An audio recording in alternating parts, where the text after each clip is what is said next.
Посмотрите, руины. Во время войны такого не было. Так нам же обещали и импортозамещение. Рот затыкают быстро нам, даже в соцсетях. Попробуй что-то против сказать сейчас. Окна деревянные до сих пор стоят. Можете себе представить? Ну, в 21 веке нормально жить, но только дороги вот плохие. Уже нет, сейчас вот 4 двора осталось. 50 рублей буханка хлеба. Да, на наших глазах все исчезло. In the world's richest country in oil and gas, the same old problem persists. Tens of thousands of villages and settlements are disappearing. More than 130 small towns are on the verge of extinction, and 3 million people live in places with no future. Homes are collapsing, roads are vanishing, and buying bread has become a serious investment. Welcome to sovereign Putin's Russia. Здравствуйте, дорогие друзья! Сегодня мы отправляемся в поездку по бывшим, некогда процветающим рабочим поселкам. Заедем в хутор, где осталось всего несколько жителей. Давайте послушаем, что расскажут нам там люди о том, какие перемены происходят в их жизни за последние годы. Это «Глаз народа».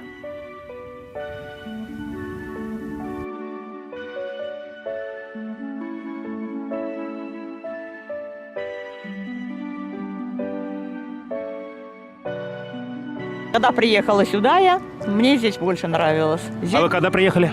В 71 году. Look at this picturesque Russian road, the kind that guarantees you'll need to replace your car's suspension. In civilized countries, rural residents get internet, solar panels, and farming development. But in prosperous Russia, they get a guided tour back to the post-war years. Grandma says she used to like it here more, but the only thing that has changed is her age. So really, it's not that bad. Не знаю, сейчас намного хуже стало. Вообще непонятно что. Везде развалины, дома все развалились, улица Шахтерская, на которой поедете, вообще нету. А вот поедете, посмотрите, руины. Во время войны такого не было, как вот сейчас. А новые дома строятся? Нет, ни одного. Все уезжают, одни цыгане. Вот последний новый дом. Вот смотрите, вот он стоит. Последний новый дом, который построили Шахтерский. Все. В 84-м вот как раз этот дом построили. Вот. С тех пор ни одного нового. Чего? Ничего. Буквально ничего. In Europe, a new house means panoramic windows. In Russia, it means the roof hasn't collapsed yet, but the country is still developing. Every grandma has gold teeth. Our dentistry is cutting edge. The West could never dream of such high tech. Though soon it'll get even more fun. New utility rates have been approved, so those gold teeth will have to be pawned just to pay for heating.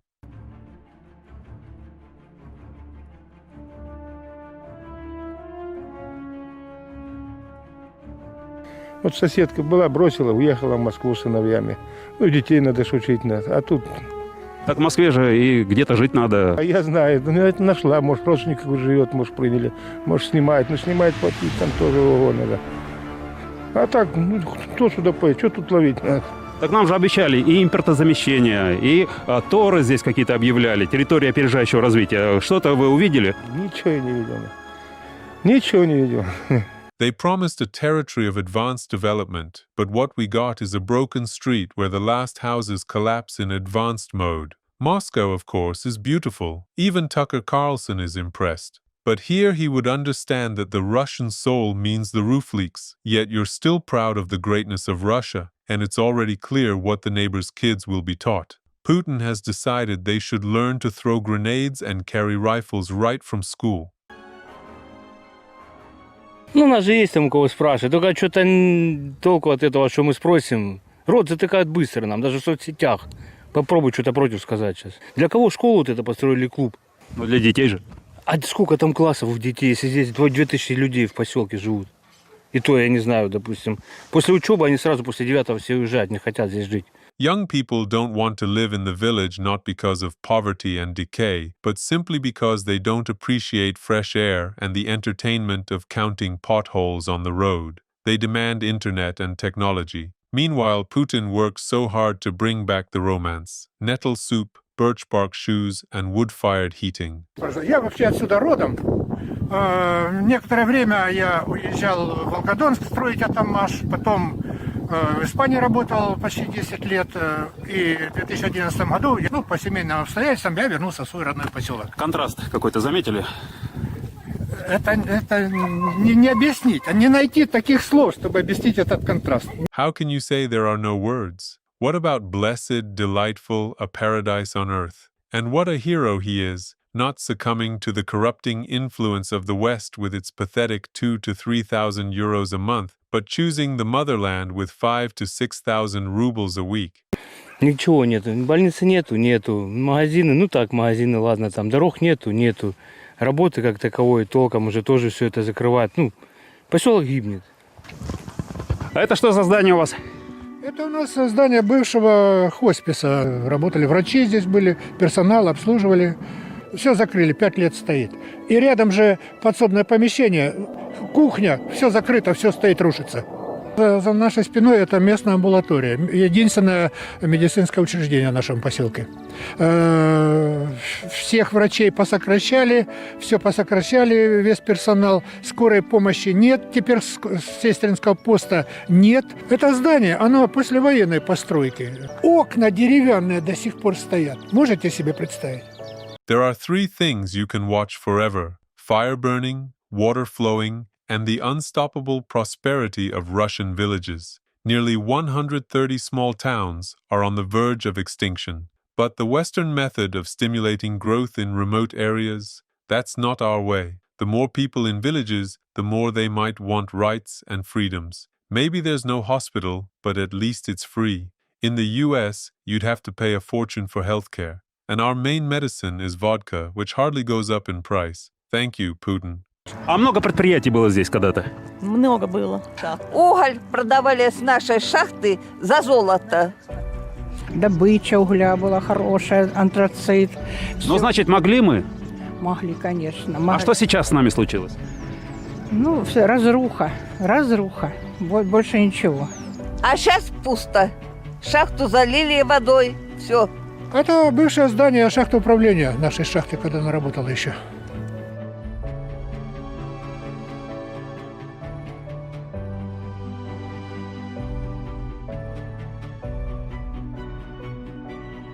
The area looks as if it had been liberated by the Russian army. It turns out that everything Putin touches turns into ruins. In 25 years, 80,000 factories and enterprises have been shut down. All of this under propaganda slogans about how we don't care about sanctions. Complaining is useless. You just have to endure. Or better yet, turn on the TV and remind yourself what a great country you live in. Такие улицы Пушкина, Лермонтова, без света. Люди никогда не видят, не знают, что такое свет. С фонариками ходят. С газом, опять же, обещают. Обещают с 2012 года. Нам-то что? Мы уже почти прожили. А что молодежи? Что тут делать-то? А какое будущее вы молодые-то видите? Здесь? Честно, никакого. А где нас ждут? В Москве только на одну Москву там все работают, что ли, все. А в Москве где жить? За что жить? В ипотеку это вкладываться или что? До конца своего там, ну, до скольки платить?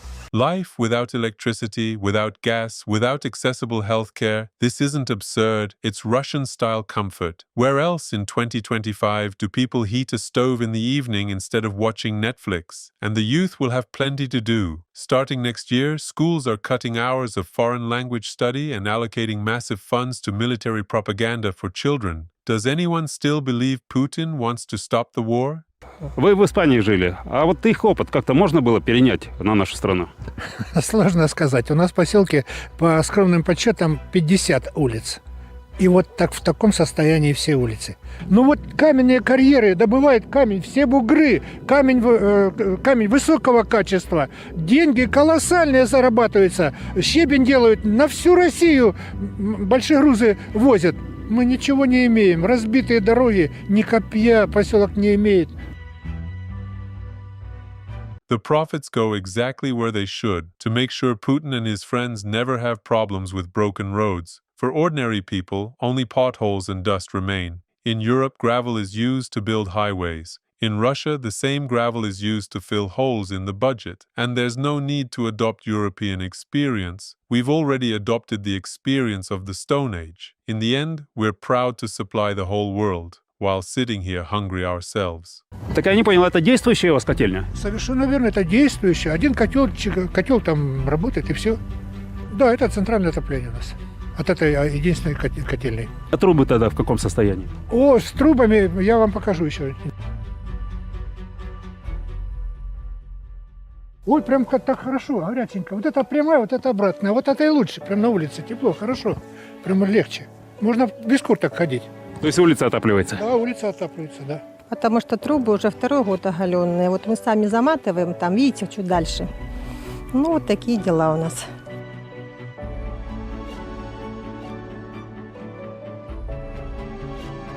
The streets are being heated so that people will be more comfortable moving there once their homes completely collapse. Meanwhile, Russia carries out massive drone and missile attacks. The latest, the largest since Putin's meeting with Trump, unleashed nearly 600 drones and 31 missiles on Kyiv, killing at least 23 people, including children. Putin's logic: seize other people's land when you can't even provide heat for your own.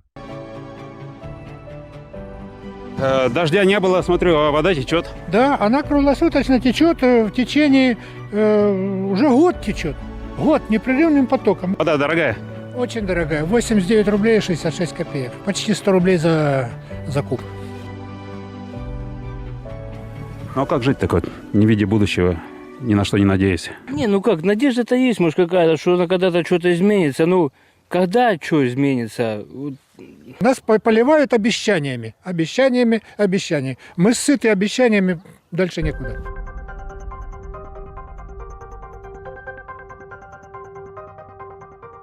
The picture looks like it's from a war correspondent's report, leaking pipes, broken asphalt. Only it's not a liberated settlement at the front, but a typical Russian village. And if water is pouring around the clock, you should be grateful. In Donetsk, people survive on deliveries and rainwater. Wherever the Russian world arrives, you fetch your water from puddles. People still hope, but hope doesn't heat villages. Rights have to be fought for. Serbs and Georgians take to the streets. And we just keep waiting, listening to promises that things will soon get better. Никак не достучимся, куда надо. Никто не слышит нас. Ну, в 21 веке нормально жить, но только дороги вот плохие. Кочки, машины бьются об них, об кочки эти. Ломаются машины, колеса пробивают на этих кочках. Зато смотрите, какой красивый забор у вас за спиной. Ну, это забор не мой, это сосед мой. И вот этим вот машинам не страшно, вот, которой машина идет. Им не страшно, это старинная машина, вот она. Это раритет, он не страшно ему. А таким вот машинам, вот как джипы, иномарки такие вот, цепляются пузом. И бьют, бампера теряют. Я уже 8 бамперов людям отдал, добрым. Они мне ничего за это не дали. These aren't bad roads. They're perfect anti-tank obstacles. NATO will never get through. In decaying Europe, the asphalt is like people's, while here, our road quality ranks 99th in the world. Soon this guy will be collecting 10 bumpers a day because there's no chance a Chinese car makes it even 100 meters without damage. And Chinese brands already hold more than 60% of the Russian market and keep growing. Meanwhile, a Russian Lada can be bought in Egypt for half the price. Import substitution only in reverse. Кто ждет страну? Не знаю, не могу сказать.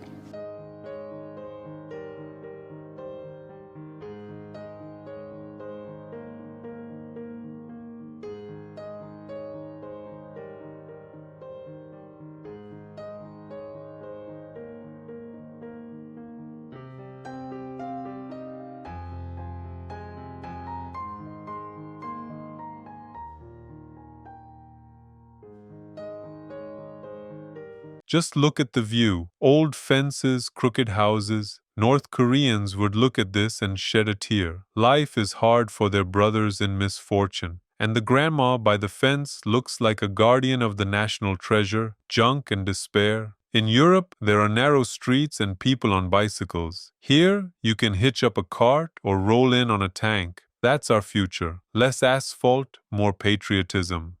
Видите, какой весь хутор. Весь разваленный.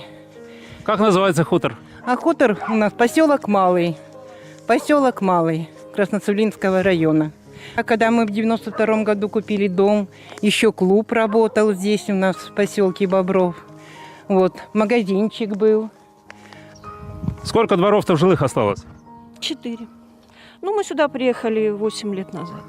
Но мы когда 8 лет назад приехали, здесь все равно еще люди жили, еще более-менее дома, вот видите, тут все это было жилое. Вот все, что вы там ехали, видели, там все было жилое. А сейчас уже нет, сейчас вот 4 двора осталось. Да, заезжай, живи, а все брошено. War is peace, freedom is slavery, and the village of Mali is an elite cottage settlement. Overgrown fields and empty houses, that's the norm, not the exception. There used to be a club, a shop, people living here. Now there are 4 households left, and the slogan, Russia is the world's 4th largest economy. I can only imagine calling an ambulance to this backwater. The vehicle would die on the road faster than the patient. Yet we're told the whole world envies us. Sure, envies the way we survive in these conditions.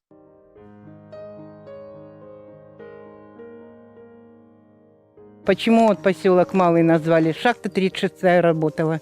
Здесь было очень много людей. Здесь был даже магазин в нашем поселке. Сначала вот шахты были, а потом открыли «Прогресс», мебельную фабрику. И козы были, и коровы были, и свиньи были. Да все держали, и индюки были. И вот лично я одна выводила инкубатором по 170, по 180 штук гусят. Выводила и держала их. А сейчас что? А сейчас все. The goslings in this country have vanished, but tens of thousands of rams have appeared, ready to go fertilize Ukrainian soil for $2,000. But Putin is a unique leader. He managed to destroy agriculture in the largest country in the world. Many call Russians ostriches with their heads buried in the sand. But what do you think? Are the authorities, who've spent years driving people into poverty, mainly to blame? Or should people themselves know what to believe? Share your thoughts in the comments. Дорого гусят вырастить. Сейчас да, а раньше вот я, это в 97 году, 98-м.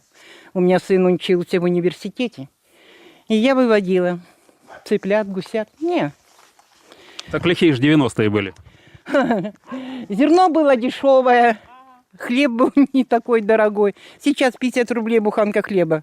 Вот у нас машина приезжает. А потом уже ничего не стало. Все развалилось. Nothing collapsed on its own. Biden and Obama made it happen. But Trump did well, licking Putin's boots in Alaska. And bread at 50 rubles is now a serious investment, since her pension is no more than $200. What brightens old age? Heating with the sun, mushrooms as medicine, and the main entertainment, trying not to break a leg tripping in a pothole. Водичка здесь сразу на хозяйственные нужды, на огород водичка своя, свой насос стоит. Там вон далеко водичка. А вот здесь вот стоит вот труба, если увидите, вот белая. Это на станцию. Станция подает в дом, то есть у нас вода горячая, холодная дома. Я смотрю, колодец камнем выложен, старинный, наверное. Да. И очень глубокий, и вода очень вкусная. Это хозяйство. Сейчас мы их откроем, если только они не спрятаются. Ну, мои хорошие, маленькие. Ну, спрятались. Ну, их много здесь. Это сейчас они отдыхают. А что за порода? Ну, это шептуны, мускусные утки, ну и курочки обыкновенные. Ну, для нас это как в порядке вещей. What a luxury! It's 2025 and people have their own water pump.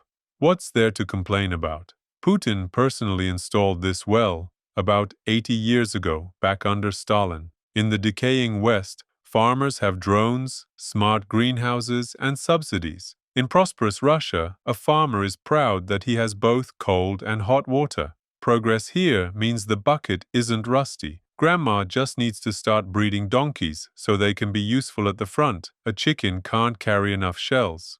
А как мы выживаем? Работаем по вахтам. Вот муж пенсионер, 13 тысяч пенсия. Стыдно сказать, он в колхозе проработал, у него 13, а я начальником почты, у меня 15. То есть мужчина, который трудился всю жизнь, и вот так. Этого же недостаточно. И внуки, и дети, хочется помочь вместе с ними там время провести. $350 for two. A luxurious existence by Russian standards. You can even afford chicken once a month and a couple of blood pressure pills. And never mind that the husband worked more but earns less. he should just be happy he's still alive at all. А я вот смотрю, газ тянут к вам. Это название одно, газ тянут. Вот протянули мимо нас, вот подключили там, а про нас забыли. Мы не вошли в программу газификации. Вот и все, денег нету. Не хватило 300 метров трубы протянуть. Gas in Russia is like a mirage in the desert. You see the pipeline, but you can't use it. The richest country in natural resources warms itself with the thought that maybe one day the pipe will be extended another 300 meters. Even Europe is refusing our gas, yet the people still don't get it, because China needs it far more. Это котел, да? Да, это котел такой. Здесь вот засыпаю. Ага. Сюда уголь. Сейчас она у меня потухла и все. Много угля потребляет? Ну, 4 тонны 300. И бывает и не хватает. А тонна почем сейчас? Осенью брала 12 700 был тонна. Это у меня еще хорошо, у людей еще хуже бывает. Да, 21 век на дворе. What a fairy tale life. Out of a $155 pension, 97% has to be spent on heating each month. But the trend is that soon we'll be nostalgically recalling such blessings as everything is heading toward life in dugouts. And Putin is always ready to spend billions on heating, not his own people with warmth, but innocent Ukrainians with the blasts of missiles.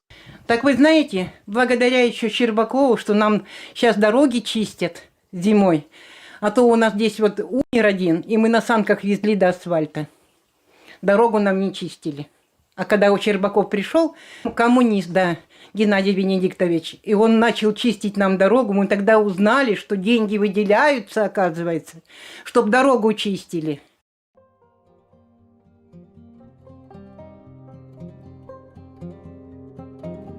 What a hero Shcherbakov is. Now the road is being cleaned. What a miracle. Give him a medal for resisting temptations, but it seems he won't last long. In the regions, governors who actually do something usually end up in prison, like Fergal in Khabarovsk. And notice this, you have to govern with such efficiency that people actually start hoping for the communists. Телефон у вас — это единственная связь с цивилизацией? С миром, да. И вот когда вдруг отключается наша связь, все, конец света. Даже между собой не можем созвониться, надо идти, край надо бежать, потому что, вдруг нам плохо, как? Если вот не дозвонились, то голосовое сообщение. Мы же цивилизованные бабки. Нас мало, и мы в тельняшках, мы должны знать друг про друга, как мы пережили, переночевали. Потому что бывает такая ситуация, когда даже скорая не приходит. Вот выживаем так. They don't really need much connection with the outside world. Otherwise, they might find out that people in the capital don't heat their stoves with coal. WhatsApp and Telegram are already being blocked. Welcome to the domestic messenger Max, where it's not your neighbor watching you, but Comrade Major. In Russia, this is what 5G means: government, garbage, gaps, guns, and graves. By the way, I made a video about this. Check it out if you missed it.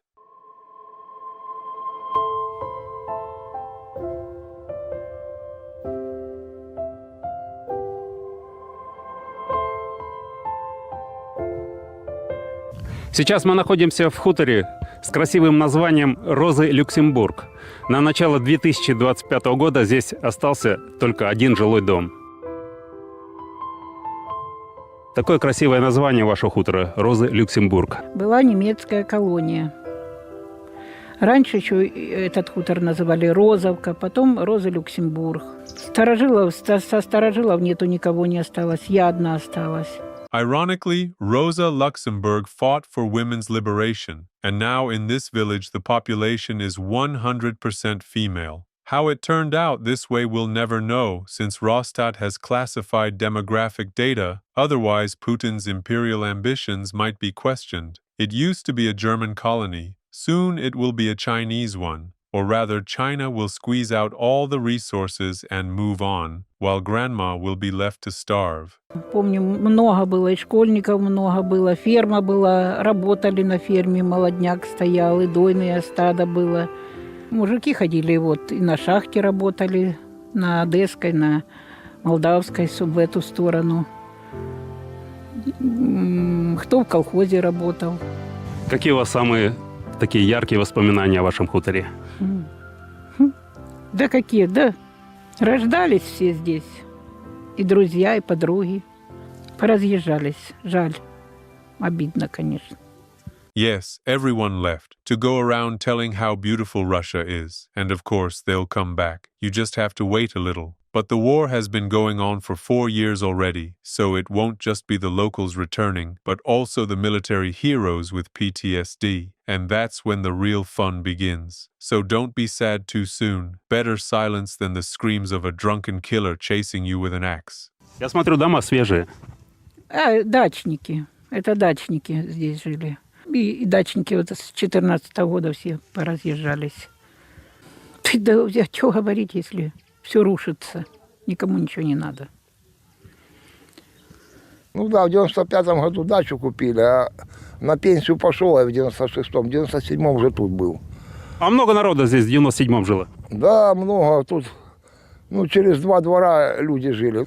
Вот. А в 14 году начали, кто помер, кто бросил дачу. Тут жизнь кипела, людей было очень много, а сейчас, видишь, одни мы остались.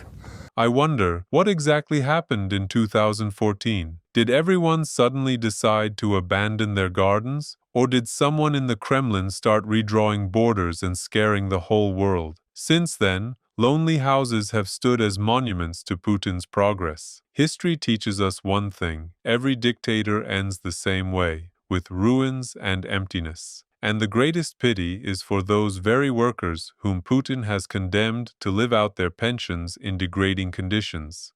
Да, на наших глазах все исчезло. Карьеров полно вокруг, а вот, смотрю, даже дорогу не присыпали. Видно, никому не надо мы.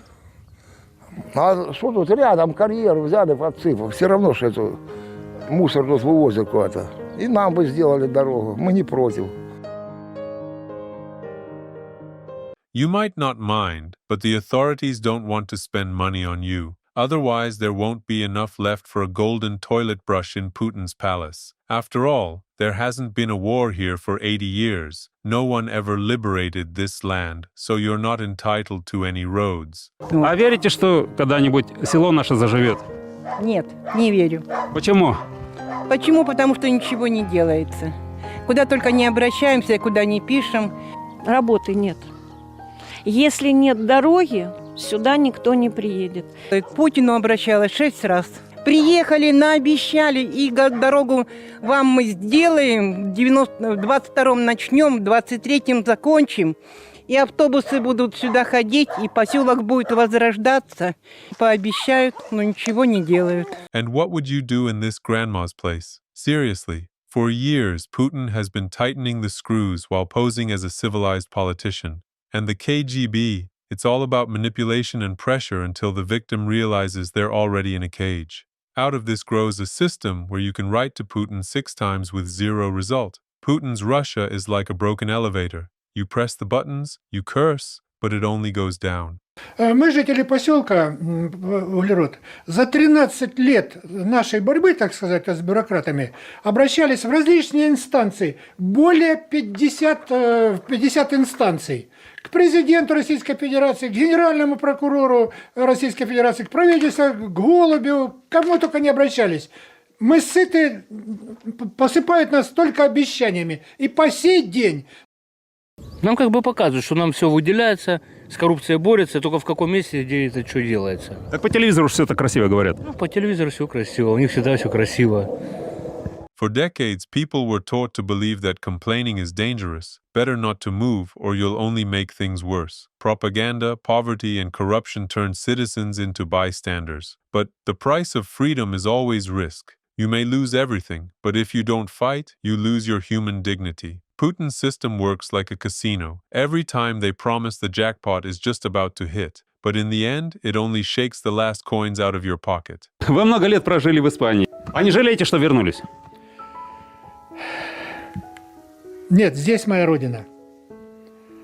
Жалею, но здесь моя родина. Верите, что настанут перемены и в нашей стране? Верится, но с большим трудом. большим трудом. При нынешней власти навряд ли. It's obvious this guy is no longer quite one of ours, since he doesn't believe in the current government. He's spent too much time in the West. Meanwhile, Putin is pumping up the military budget and preparing the economy for full militarization. Каким вы видите будущее от нашей страны? Ой, кто ее знает нас? Смотри, с этим историей на Украине. Что там дальше будет, кто ее знает. Ужас какой-то творится. Никто никогда не думал об этом. Есть надежды. На что? Что восстановят дороги и будет у нас такая справедливость. И закончится война. Вот Что заводы, фабрики у нас опять появятся, работа появится. Вы верите в это? Нет, не верю. Почему? Потому что это все брехня. Людмила, верите, что вернутся сюда люди? Я думаю, что внуки мои вернутся. Надеюсь. 8 внуков. Кто-то все равно придет. Такого не может быть. Кому-то все равно надо передавать. The grandchildren will surely return to lay flowers on the grave, sell the dacha, and run as far away as possible from this kind of stability. Russia is a nuclear power that threatens Europe with weapons, but the footage of everyday life here is scarier than any nuclear explosion. And if you think this is rock bottom, don't underestimate Putin's regime. Now it's forbidden to search for banned materials online. Sooner or later, the only thing you'll be able to Google is Putin's official biography. Twice a day, mandatory. Meanwhile, prices keep rising, and wages don't even keep up with inflation. За 25 лет рывков и прорывов в России исчезли десятки тысяч деревень, хуторов и поселков. А сколько их таких, где осталось всего несколько жителей? И пока власти кормят обещаниями, проблема продолжает только расти, превращаясь в трагедию миллионов людей.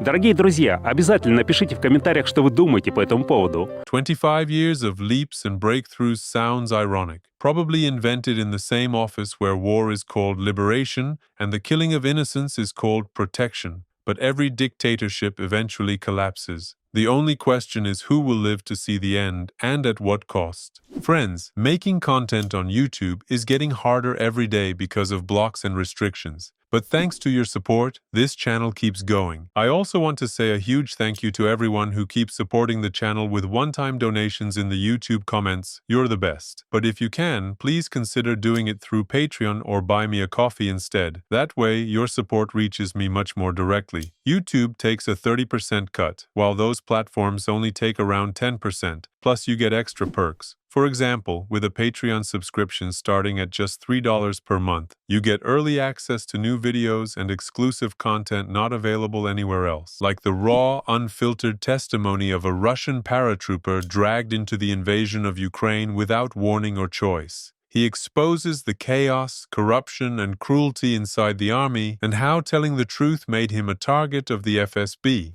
A very special thank you goes out to those of you who, on top of your Patreon membership, still find a way to support me through one-time donations on Buy Me a Coffee. If heaven exists, I'm sure there's a warm and well-lit corner there, reserved just for you. Right now, I have 56 incredible patrons. Let's hit 60. Not saying goodbye. See you soon.